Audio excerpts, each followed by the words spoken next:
You leave a five-star review on Apple Podcast, then you go to the host's LinkedIn profile.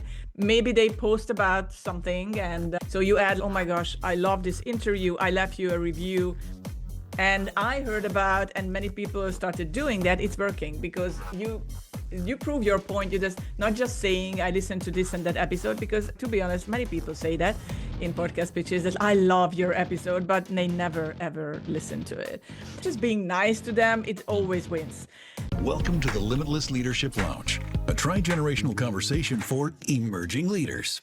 The Limitless Leadership Lounge is where you come to get leadership advice and content to help you on your journey as a leader. And I want to remind you that if you're getting value from this content, because you're a leader no matter where you are in life, we all hold some sort of leadership position, whether it's in a company or in our families or even just leading ourselves, the most important person to lead. Make sure you've subscribed to the show and you're following along on YouTube for all the content that drops weekly. I'm your host, Jon Goehring, and alongside with our co-hosts, Coach Jim Johnson and Dr. Rehnuma Karim, Coach has brought along a great guest today. So let's dive right in, Coach, and get started today. Yeah, I'm really pleased. I had an opportunity to speak to Noemi on another Zoom call, and I really appreciate her work. She's given us some great guests. So let me share a little bit about her. Noemi Beres lives in the beautiful Mediterranean island of Cyprus. I'm hoping someday I can get there. She is the co-owner of the Podcast Connections, a service that helps entrepreneurs share their knowledge and grow their business through podcast interviews. With over 11 years experience as a content creator and online marketer, she is passionate about creating engaging and valuable content that enriches people's lives. At Podcast Connections, she works with her team to find the best podcast shows and hosts for their clients based on the niche, audience, and goals. And she sent us some really neat guests. She also helps them to prepare for the interviews, craft their messages, and promote their appearances. She has received rave reviews from her clients who have seen increased traffic, leads, authority, and trust in their market. Noemi loves connecting people and empowering them to share their stories and expertise. Without further ado, Noemi Beres, welcome to the Limitless Leadership Lounge. Thank you so much for this lovely introduction, Coach Jim. It's my pleasure to be here. It's my honor to be here. Yeah, so I'm going to jump in because we try to help young and emerging leaders, and people often in their careers change course. And I know you did when we had a chance to chat. So tell us a little bit about your course change in business. Yes, that's a great question. And with a long answer, probably. Yeah, I had a few changes in my life, as like everyone else in the whole wide world. Just going back, I'm not going to talk about I was born and raised in Hungary in Central Europe and ended up basically working in Ireland. I have a master's degree in Scandinavian studies. I'm a linguist by trade, and ended up working in a call center in Ireland. And that was back in 2004, many years ago. And I worked there for 3 years, but I knew that I want to be an entrepreneur and I want to use my communication skills, but I had no clue about entrepreneurship, leadership, business, sales, marketing, nothing. I'm a linguist. I was a linguist, and that was it. And so from one day to another, I decided, no, I leave my job because the leadership wasn't the very best the place I worked for, and ended up being an entrepreneur from 2007. And yeah, it's quite a journey, but I never looked back because that's what I wanted to do. So first, we had an online travel-related business from 2007 up till 2020. And I was mainly focused on content creation, social media marketing, online marketing, travel writing, blogging, you name it. Up till 2020, when the pandemic happened and the whole travel industry collapsed from one day to another, and we had to start a new business from scratch. And that was when I basically met the whole big world of podcasting and podcast guesting. And that was when we started our new company, Podcast Connections, back in 2020. That was in late March. Yeah, just right after the pandemic happened. And I just love my job. I love my clients I've been working with. But yeah, it was quite a journey to start with an online travel business and ending up in a completely different world and completely different niche and industry and business. But I love it. Naomi, I got to ask you one follow-up question because I know we're all chomping a bit, but I'm curious, as helping someone getting into a completely new business like you did, can you give him or her a couple ideas of how you got started in getting the word out, getting clients? Because when you're making a change in a business, that's a pretty bold step. Help our listeners a little bit with that. Yes, of course. It's not easy. It's quite a journey, to be honest. For me, the biggest help was starting to get networking, and the platform was LinkedIn. I had my LinkedIn account back from I don't know when, like 2007 or something, but I didn't really use it for anything for my first business because I didn't really need it.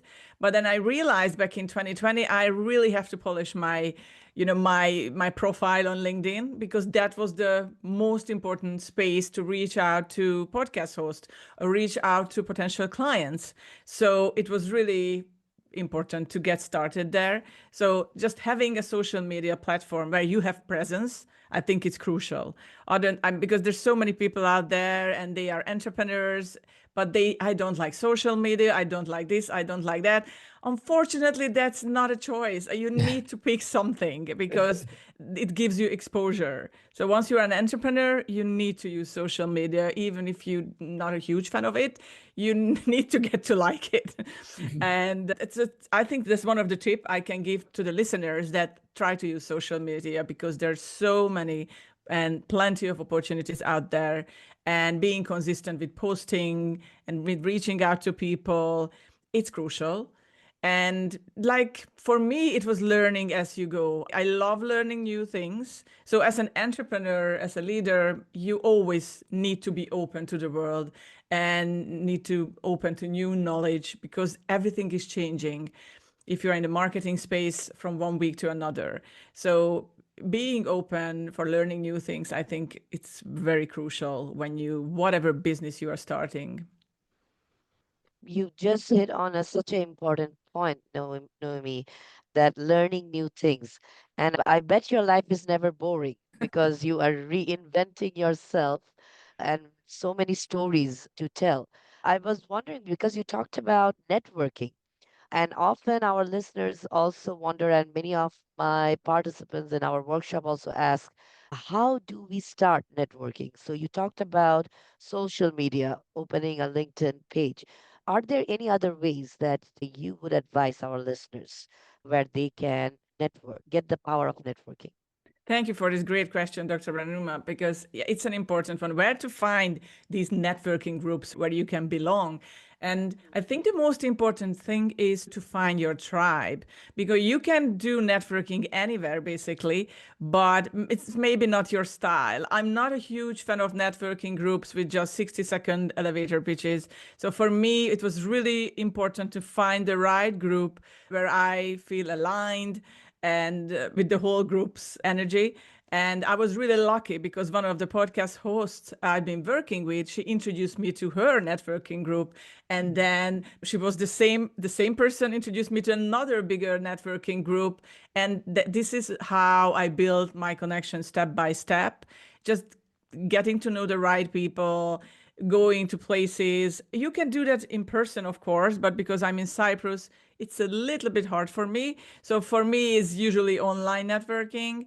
And for me, the biggest networking group, which I don't even call networking group, I rather call community, that's the Go Giver community, where I also network, led by Bob Berg, who became my friend and mentor. And I always give a shout out to him because he's amazing. And his community is just the best example how to do networking on a heart-centered level, heart-aligned level, and I love that. So we have to find our Right. tribe, and it takes some work. There are plenty of places, but try to visit as many as possible at the beginning, and then you will find your tribe. You will find the best networking group that works for you. But don't split up your time after a while over 10 networking groups because it takes too much energy and time to do that. But like for this year, I picked only two because I know I don't have energy for more. but I give my 150% to both communities, both networking groups, and I think it's just easier in that way. Yeah, we got to give a shout out to Bob Berg, who was a past Limitless Leadership Lounge guest. He's amazing. The Go Giver is one of those books that if you read, it will change you. One of those tales that'll truly change the way you approach life in general, and of course, networking and giving first. And Noémi, I also wanted to touch on an important point you just made about quality over quantity. And you mentioned earlier the importance of being on social media. This is something that I feel like entrepreneurs get wrong so much is we either shut out social media, like you said, because we don't like it, or we try to do it all and we try to get on every platform and be active on every platform. Would you suggest a specific amount of platforms? Would you suggest going all in on maybe one or two platforms? How would an entrepreneur navigate that to maximize their visibility? That's a brilliant question, Jon. Thank you for that. It's a very complex question because it depends. When you are starting out as an entrepreneur, I think it's important maybe to pick one or two because you don't have, especially when you do everything all by yourself, maybe you are a solopreneur, you don't have time for everything. So start with the one that brings you the most business. If you are, for example, a coach, a holistic coach, I know, for example, that Facebook, Instagram really work well for them. But if you are in a different niche, like if you are running an agency, service provider, B2B business owner like myself, it's just so much easier to do everything, I think, on LinkedIn first and foremost. But I've been doing some studies lately about, okay, how to do it right and what are the new trends for 2026. And what I got from this whole study was that omnipresence. So basically, because now we have AI, we have different tools, we can use those tools wisely and we can be present everywhere because the more presence you have, the more customers, the more followers, the more business you will get. So if you just think about that, okay, if I can sell something or do something for $100 on one platform, so I can get the customer from there. But if you do it on 5 different channels, that times everything. So omnipresence, I think, is the new keyword for the upcoming years. But thanks to technology, we can do that now. And I'm learning that too, because I was just solely focusing on LinkedIn and Instagram for my other projects I've been doing. But I realized, yeah, I need to be more present on different platforms. Good point. Because we're obviously a podcast, so I gotta ask you, because you help people get on podcasts, and I think as leaders, we've had the honor to interview wonderful leaders from all over the world in various industries, but let's help them out. Because we've had some wonderful guests, we've had some that were not so good. And so give us some of the strategies you help your clients in becoming, because as a leader, I think it's good to be out on exposure, and podcasting is really big in these days. So I think getting on podcasts is great, but if you're not good on podcasts, then it could go backfire on you. So help our listeners on becoming a better podcast guest.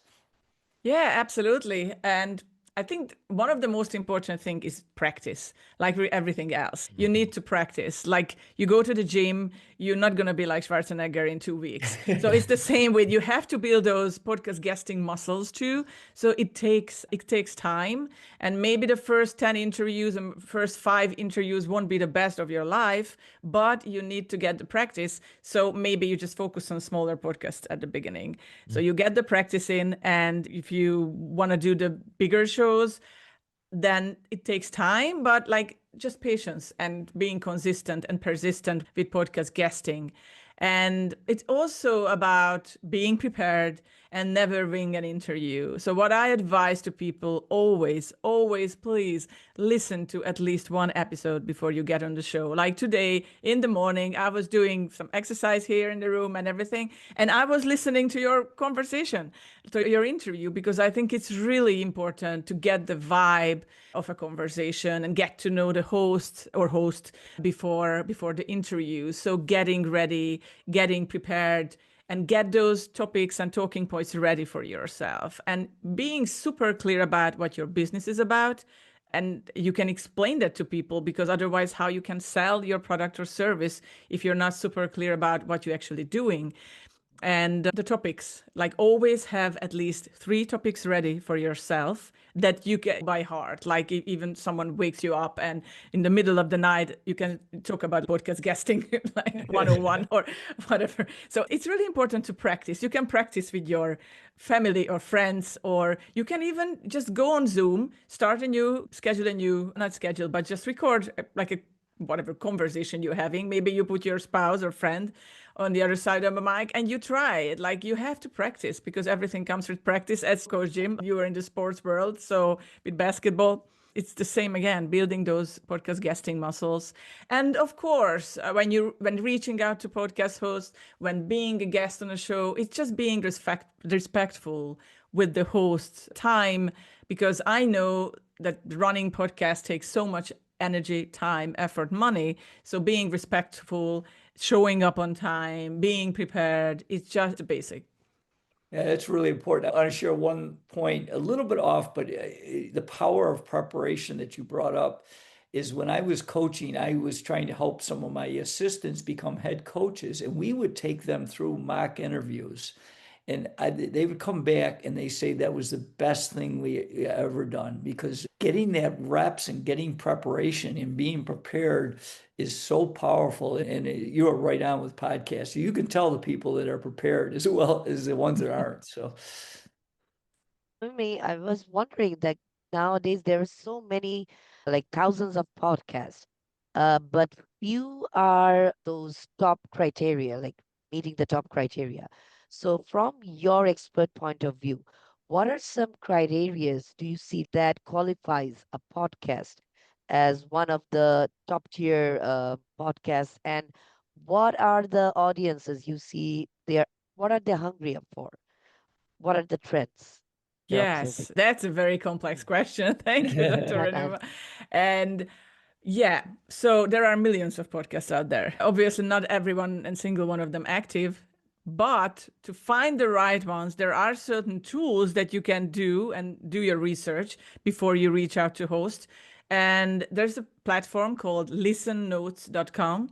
And that's a great place to start. So you can check out what this podcast is doing in the world, basically. We always check it, and we usually work with the top 10% of podcasts worldwide. So it's pretty important. So they established, they have a certain number of reviews on Apple Podcasts. I think that also gives a great feedback to potential guests. Oh gosh, they have 50 5-star reviews. They must be doing something good. So that's a great feedback, for example. Or they are on Spotify. They are available on different platforms. You can also check out their social following. It's important, because you know that once the episode goes live, then they have the opportunity to share it with their followers. So keeping an eye on all these small details when you get on the show. And also when you listen to the episode, so you can understand, like, is this for me? Is this the right vibe for me? And is this a quality show? Because sometimes, yeah, not every show is the best. You have to find the right ones, obviously. And because there are plenty of them. And sorry, what was the second part of your question? do you see any trend of what majority of the listeners are attracted to, or are there niches of listeners? Yes, yeah. They are I think most of the people, they want real, genuine, open conversations. They want to learn. They are eager to learn new things. So it's okay to have like fun conversation when the hosts are having fun, or when the host and the guest are having fun, but they're not really adding value or not really helping people. I think it's okay to have fun conversations with people on podcasts, but always adding value to people's lives. I think that's really important. And to have those stories ready, because story sells, and it also sells a podcast interview. So if you have a guest with great stories, people will more likely listen to those interviews because they are entertaining, they learn something from it. I've been listening to big podcasts as well, The Diary of a CEO and so on, and they go on for hours, but you're still hooked because they have amazing stories, and I make notes and you always learn something from them. Yes, Yeah. I think that's important. Yeah. Hey, how about Yeah. this? Because I think this is a really big part of podcast guesting is pitching. And I was just pulling up a couple of the pitches that we get here. We get dozens of podcast pitches daily to the Limitless Leadership Lounge inbox, pitches that are basically saying, hey, I'm a great guest for the show because of this and this. We have gotten 2 pitches over the course of our 5 years of doing this podcast that are actually video pitches, people getting on camera and pitching us their, hey, I might be a good guest for you because of this and this. One of those guests we had on, and I think we'd agree he was a pretty good guest. So let's talk about maybe some of those non-conventional strategies. I already just shared one is giving a Yeah, video that's pitch, but what are some of those other strategies? How do you avoid your pitches just being ignored? Because we get dozens of them a day. It's easy to ignore them. And how do they really cut through and hit the podcaster and potentially get yourself on those podcasts? yeah, that's a great one. I think before you do the pitch, you reach out to the host and try to establish a relationship with the host. And I think maybe that's a good thing to do, because I know, because sometimes just sending out pitches, they can end up in the spam folder, they can end up anywhere, and nobody will read them. But if you try to establish relationship with the host, maybe using LinkedIn, or maybe if you have their email address, maybe that's a good starting point to do that. Or I heard about another unconventional way to do that. You go there, Apple Podcast or wherever you're listening, listen to the podcast. You leave a 5-star review on Apple Podcast. You take a screenshot before you hit the send button or whatever, because then it will disappear. So before you do that, you take a screenshot or whatever with your phone. Then you go to the host LinkedIn profile. Maybe they post about something. And so you add, oh my gosh, I love this interview. I left you a review. And I heard about, and many people started doing that. It's working because you prove your point. You're just not just saying, I listened to this and that episode, because to be honest, many people say that in podcast pitches that I love your episode, but they never, ever listen to it. And, but you can do it. Maybe it's a proof that I even left a five-star review, and let's come on people's ego, and just being nice to them, it always wins. Yeah. And I've been reading Dale Carnegie's book, How to Win and Influence Friends People. and influence Friends people. and Yeah. influence people right now, and Bob Berg on the Bob Berg's reading list. And yeah, it's just being nice, and just by congratulating them on how many podcasts they did or how many interviews they did, and just small things, just being nice, just being friendly. I think it brings you so better results than just writing these generic AI generated whatever email pitch that, oh, I love this interview, it was amazing. And then when they ask you back what was so amazing about it, they usually can't even reply to that, or they will never. So yeah. I've done that before. I just love that you brought that up, is the idea of going that extra mile. The thing is, that is time. So here we are again, where maybe talk to how maybe doing fewer podcast pitches could actually get you on more podcasts. Is that what I'm hearing? Is it another circumstance where it's quality over quantity sometimes? Absolutely, 100%, John. It is what it is. It's quality over quantity. And as I said, you just try to establish a relationship with the host. They are also people, they're also human, and they reply better to a human connection than just a general cold pitch on LinkedIn or by email. Very good. All right, so Noemi, Naomi, I'm sorry. I combined Rehnuma and your name. That was not good. So I apologize for that, but I want to change direction a little bit, because we could dive deeper and deeper into podcasting, which we all enjoy doing. But you have a lot of clients that are leaders in particular fields. I'm curious, what are your observations of the clients you have that are leaders that makes them effective leaders? Can you share a couple ideas that you have observed? Yes. First of all, they are all amazing people that I've been working with, and they have experience in different fields, different industries. They come from military, they come from corporate. So they have all that experience and knowledge that they can share with people. And I would say 90% of them wrote a book, which is also important, I think, when it comes to a leader. It's a calling card when you go anywhere. Now, without a book, okay, I don't have one. Like maybe one day I don't have time for that.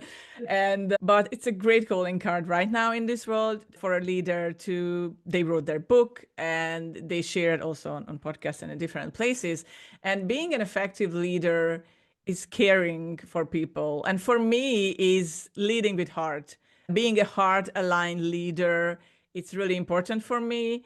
And like for myself as a leader, and also about the people, regarding the people I've been working with. And that's what I notice when they get on these shows, whatever they share, it comes from the heart and it shows through their stories and through their work. My last question would be, could you identify some mistakes the podcasters make trying to build audience? So they become overzealous or try some methods that actually doesn't work. Have you seen some of these kind of methods or warn us what we should not do? You're talking about the podcast hosts in the podcasting world right Yeah. now. Yeah. Mhm. I know there are different opinions when it comes to sponsored podcasts. Mm. And I'm not a huge fan of them, to be honest, because once a podcast becomes sponsored, you can get anyone on it because they pay for it, but it doesn't necessarily mean they are the best guest for the podcast. It only means they just paid or they have the money to pay for that interview. So like putting money into podcast, I know that most of the podcasters, they want to make money when they run a podcast, and that's absolutely fine. But just putting a price tag on it, I think it will not always attract the perfect crowd or the perfect guest for your show. I want to be very careful Right. with this because I've been working with podcasts and some of them are sponsored because they want to get supported, they want to get their content out there, and obviously it costs them money, so they want some income come in through the podcasts. But if we can avoid it, let's avoid it. And I think it's Right. just important to always give value and quality shows and create those amazing conversation. And it shouldn't be about just money, because then it becomes just paid promotion. Yeah. And there Right. are big podcasts out there and they are like paid promotions. What I love, for example, I was a guest on a podcast, last week. And I loved that the host is a veteran, and because lost his little brother and four other very close friends to suicide. So what he asks the guest to do, that before you get on the show, can you please donate $10, just minimum $10, or if you can more, to the suicide prevention line.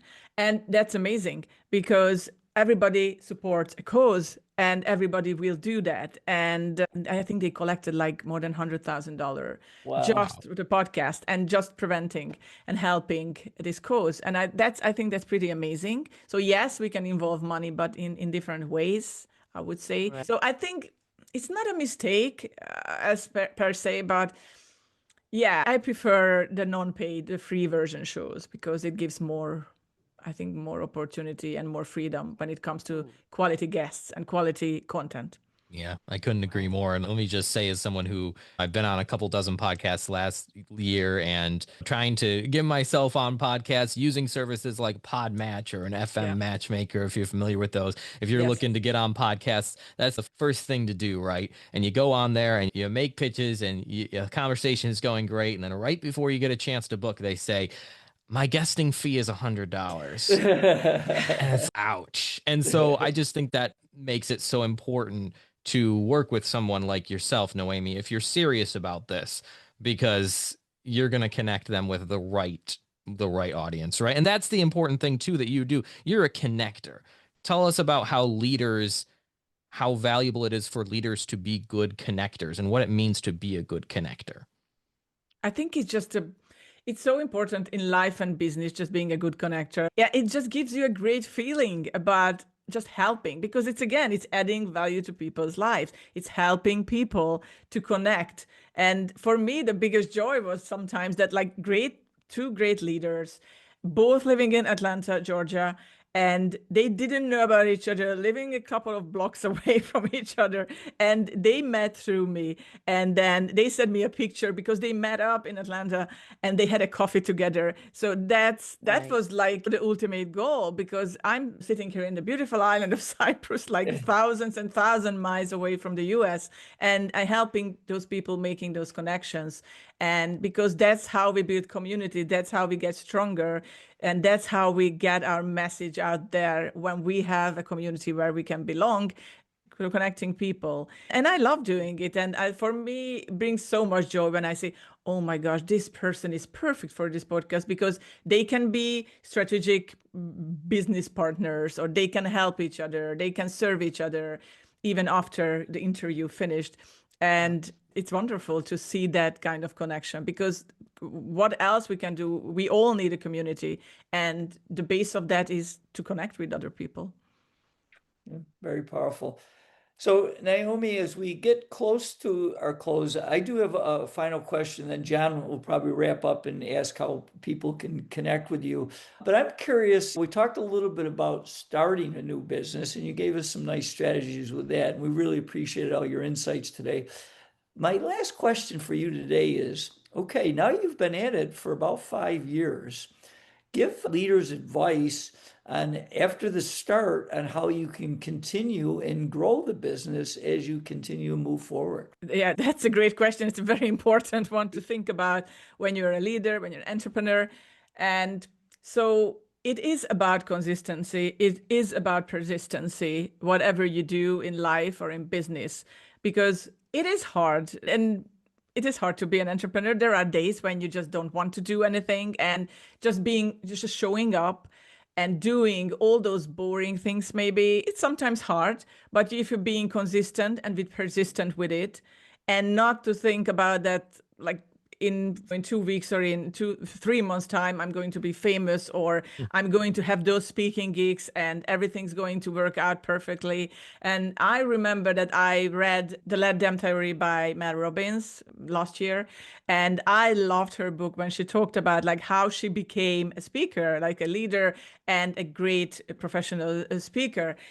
And she said it's no magic formula. You just do your gigs, do your free gigs, you get on the road, you do those in speaking gigs, and then as you did them, you create your website and you pitch yourself again. So it's all about putting the hard work in for a couple of years, and you just never stop doing that, basically. But obviously, once you have a team and you delegate tasks to your team members, everything is going to be so much easier, because you can focus on the part of your business that really helps you to grow and scale. Yeah, great point. As John wrap up, I want to share. I used to always tell my players, it's the work you're willing to put in those unseen hours that makes all the difference in the world. And that's what leads in greatness and leadership, greatness in building a team or a business, is the work you're willing to put in when no one's watching. Yes, So, well yeah. said. Yeah, yeah. I love the point you also make, and big Mel Robbins fan as well, and the point that you make about the secret to success. And that secret is that there is no secret, right? No secret. And tell us too, my final question, Noemi, when we talk about leading ourselves, because we talk about leadership all the time. And when people think of leadership, they think I'm not promoted into some big position, or I don't have some fancy title, but leading ourselves is the most important person that we can lead. So what are some of the ways in your business, and then also in personal life as well, that you lead yourself? I think one of the most important thing that I've learned over the past many years since I became an entrepreneur, it's about self-love.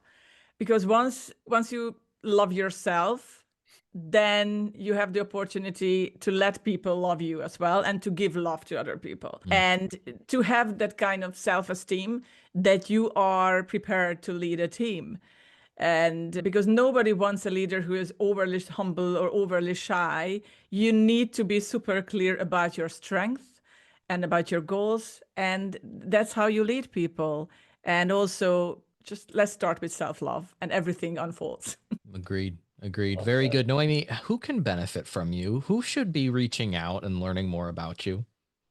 Yeah. So if you are a business owner, entrepreneur, coach, author, leader in any kind of space, we can help share their knowledge and story and different amazing established podcasts.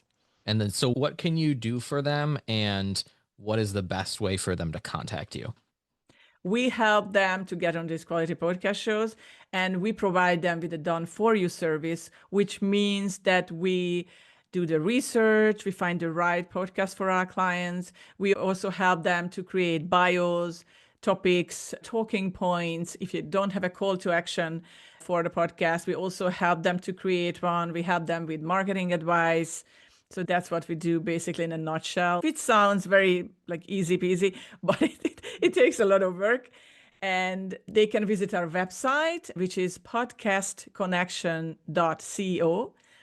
You can get in touch with us, or you can always find me on LinkedIn. It's Noemi Beres, and there's a tiny microphone sign next to my name, and I'm happy to connect. Noemi Beres on LinkedIn or podcastconnection.co. Links down in the show notes. Noemi, we learned a lot from you: podcasting, personal branding, social media, and then how it all ties into leadership, because there definitely is a connection there. So thank you, Noemi, for your time today on the Limitless Leadership Lounge. Thank you so much. It was my pleasure.